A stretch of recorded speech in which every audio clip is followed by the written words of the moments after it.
Have you ever poured your heart and soul into a DIY project, only to watch it fall apart right before your eyes? Maybe you spent hours measuring, cutting, and assembling, but in the end your shelf still collapsed, or your table wobbled no matter how many times you tightened the screws. Here's the thing. Most DIY shelf fails aren't actually your fault. You might be surprised to learn that even if you follow every single instruction to the letter, triple-checking each step, using all the right tools, and carefully matching every part, mistakes can still happen. And it's not because you're careless or inexperienced. Let me show you why this happens. For example, I decided to build a wall shelf, following the manual exactly. I used the same type of wood, the same screws, and made sure everything was perfectly level.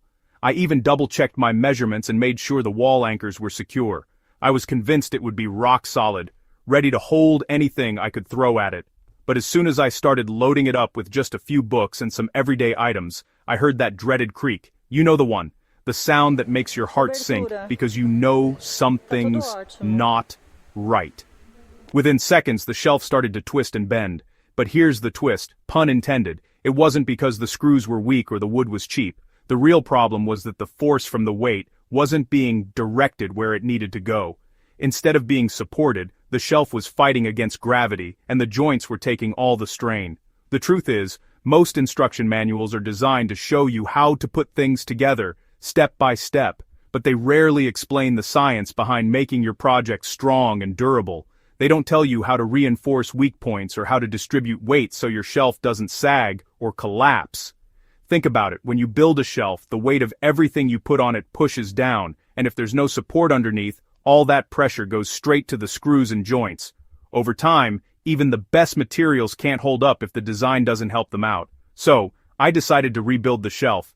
I used the exact same materials, but this time, I added a classic support bracket underneath. This simple addition changed everything. Now, instead of fighting gravity, the shelf worked with it. The support bracket helped distribute the weight evenly, taking the pressure off the screws and joints. The result? No creak, no flex, and no worries. The shelf held up perfectly, even when I loaded it with heavy books and decorations. It felt solid and reliable, just like I'd always hoped. So, if your by-the-book projects keep flopping, don't blame yourself. It's not a reflection of your skills or effort. It's often the design that's at fault. Most guides don't teach you the little tricks that make a big difference in strength and stability. Remember, building smart is just as important as building by the book.